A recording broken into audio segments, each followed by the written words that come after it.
Praise the Lord. இந்த நாளில் நம்மளுடைய வாழ்க்கையும் நம்முடைய வாயும் எப்படி இருக்கிறது என்பதை குறித்து பார்க்க போகிறோம். அநேகருடைய வாழ்க்கையை பார்த்திங்கன்னா, கையில் வேதம் இருக்கும், உபவாசம் இருக்கும், ஜெபம் இருக்கும், தேவ பிள்ளைகள் என்கிற ஒரு வேஷம் இருக்கும். ஆனால் அவங்களுடைய வார்த்தை எல்லாம் பார்த்திங்கன்னா எப்பவும் பாடுகளும் கஷ்டங்களும் துன்பங்களும் வேதனைகளையும் பேசுகிற ஒரு வாயாக இருக்கும். அவதூறை பேசுகிற ஒரு வாய். எப்பவும் அது நடக்காது, இது நடக்காது, அது நல்லதில்லை, இது நல்லதில்லை, அப்படியே பேசுகிற வாய்கள் உள்ளதாய் காணப்படும். அதிகாலையிலே 5 மணிக்கு எழும்பி தேவ சமூகத்திலே காத்திருந்து ஜெபிக்கிறார்கள். தேவனுடைய ஆலயத்துக்கு கடந்து போகிறாங்க.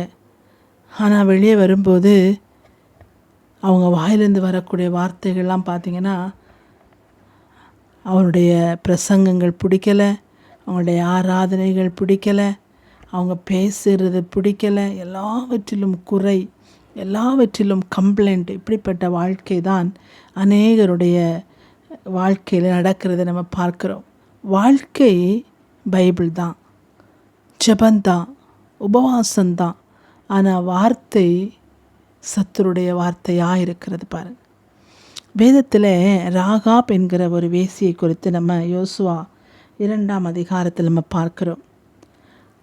இந்த ராகாப்பை பற்றி பேசும்போது பார்த்திங்கன்னா, யோசுவா புஸ்தகத்தில் 3ஆம் அதிகாரத்தில் மாத்திரமே 3 முறை ராகாப் என்கிற வேசி, ராகாப் என்கிற வேசி என்று எழுதப்பட்டிருக்கும்.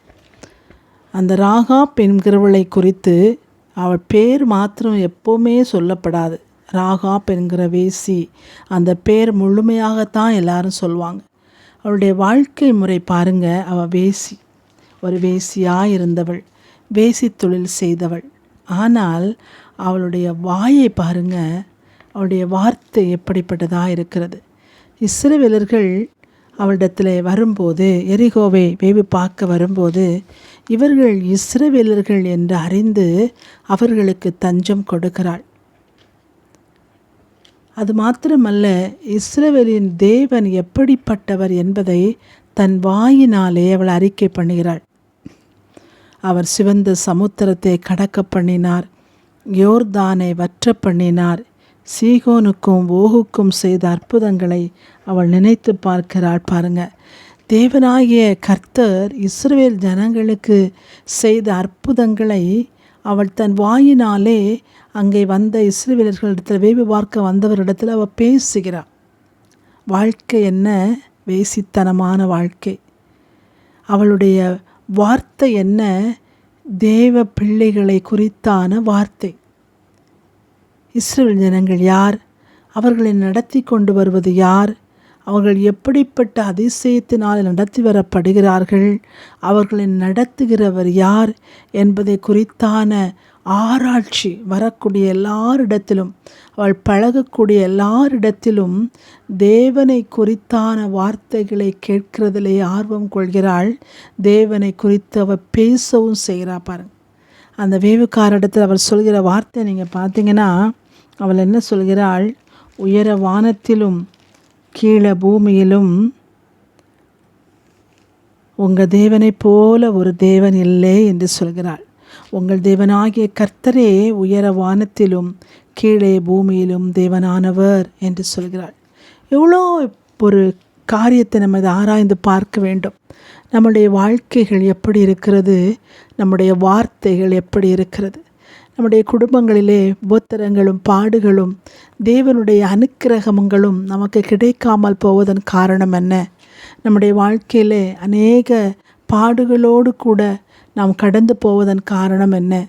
தேவ பிள்ளைகளாக இருந்தும் நம்மளுடைய ஜெபங்கள் கேட்கப்படாததன் காரணம் என்ன?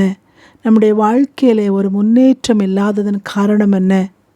நம்முடைய வாயின் வார்த்தைகள், நம்முடைய இதயத்தின் தியானங்கள் எப்படி இருக்கிறது என்பதை நம்ம பார்க்கணும். பாருங்கள், காலையில் 5 மணிக்கு எழும்பி ஜெபம் பண்ணுவதில் அதனால் மாத்திரம் எந்த பிரயோஜனம் இல்லை. வாழ்க்கை ஒன்றும் வார்த்தை ஒன்றுமா இருந்தால் நாம் இழந்து போகிறது அநேகமாக இருக்கும். தேவ பிள்ளைகளாகிய நாம் வாழ்க்கையிலே கவனம் செலுத்த வேண்டும். ஒரு ஆகாப் என்கிற வேசி தன்னுடைய வாழ்க்கையிலே தேவனை குறித்து எத்தனை ஆராய்ச்சி செய்திருக்கிறாள். அவளுடைய வாழ்க்கை முறையை நம்ம நினைத்து பார்த்தால் பரிதாபம். ஆனால் அவளுடைய அந்தரங்க வாழ்க்கை பாருங்கள், அவளுடைய இதயம் தேவனை குறித்தான எண்ணங்களை அவள் தியானிக்க செய்கிறது. அது மாத்திரமல்ல, தேவ பிள்ளைகளுக்கு உதவி செய்ய முன் வருகிறாள். அது மாத்திரமல்ல, அவர்களை தப்புவிக்கிறாள். தேவனை குறித்தான உயர்வான காரியங்களை அவள் அறிந்திருக்கிறாள். அது நிமித்தமாய் பார்த்திங்கன்னா அவள் தகப்பன் வீட்டாரும் அவள் குடும்பமும் காப்பாற்றப்படுகிறாள் என்பதை நம்ம யோசுவா புஸ்தகத்தில் பார்க்கிறோம். எரிகோவை பிடிக்க இஸ்ரவேலர்கள் வரும்போது அவள் சொன்னது போல அந்த சிவப்பு அடையாளத்தை பார்த்து ராகாப்புடைய குடும்பத்தை இஸ்ரவேலர்கள் காப்பாற்றினார்கள் என்று சொல்லி நம்ம பார்க்கிறோம். தேவ பிள்ளைகள், நாம் இதை அறிந்து கொள்ள வேண்டும். எப்பொழுதும் நம்ம வாழ்க்கை முறைகளை மாத்திரமல்ல, நம்முடைய வார்த்தைகளிலே கவனம் செலுத்த வேண்டும். அது நம்முடைய வாழ்க்கையில் மிகுந்த ஆசீர்வாதத்தை கொண்டு வரும். மிகுந்த ஆசீர்வாதத்தை நம்முடைய வாழ்க்கையில் அதுக்கு நிச்சயமாக கொண்டு வரும். நாம் பேசுகிற வார்த்தைகள் எப்படிப்பட்டதாக இருக்கிறது? எதை எடுத்தாலும் அது சரியில்லை, இது சரியில்லை, அந்த பிரசங்கம் சரியில்லை, இந்த ஆராதனை சரியில்லை, இந்த ஜெபம் சரியில்லை, இந்த வாழ்க்கை சரியில்லை, இப்படிப்பட்ட ஒரு குற்றம் கண்டுபிடிக்கிற ஒரு வாழ்க்கை வாழ்ந்து கொண்டிருக்கிறோமா? இல்லை, எல்லாம் நல்லா இருக்குது. தேவன் பார்த்திங்கன்னா பூமியை உண்டாக்கிட்டு மச்சங்களை உண்டாக்கினார். சமுத்திரத்தில், தரையில் விலங்குகளை, மிருகங்களை, நட்சத்திரங்களை எல்லாவற்றையும் உண்டாக்கிவிட்டு அவர் நல்லது என்று கண்டார். அது அப்படியே ஆயிற்று என்று சொல்லி பார்க்கிறோம். நம்ம வாழ்க்கையிலும் நம்ம அதை கடைபிடித்தால் நிச்சயமாய் நம்முடைய வாழ்க்கையில் ஆசீர்வாதங்களை நாம் பெற்றுக்கொள்வோம். பாருங்கள், இந்த வேதவசனம் நமக்கு சொல்வது என்ன?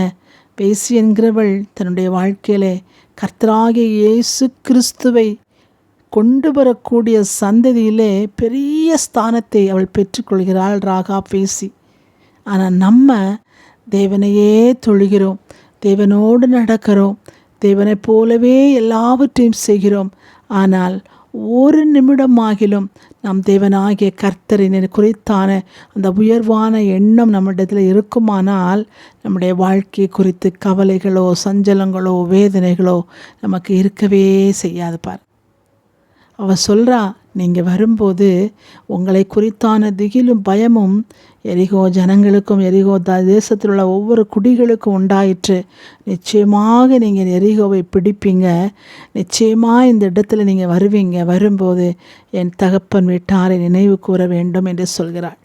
அந்த பார்த்திங்கன்னா தேவன் மேலே வைத்திருக்கிற அந்த அன்பு, தேவன் எல்லாவற்றையும் அவங்களுக்கு செய்து கொடுக்கிறவர் என்பதை அவர் அறிந்திருக்கிறாள். நாம் அதை அறிந்திருக்கிறோமா? நம்முடைய வாழ்க்கையிலே கர்த்தராகிய இயேசு கிறிஸ்து ஏற்றுக்கொண்ட பிள்ளைகள் நிச்சயமாய் அதை அறிய வேண்டும். வைராக்கியத்தோடு தேவனுக்காக எதையாயிலும் செய்ய வேண்டும்.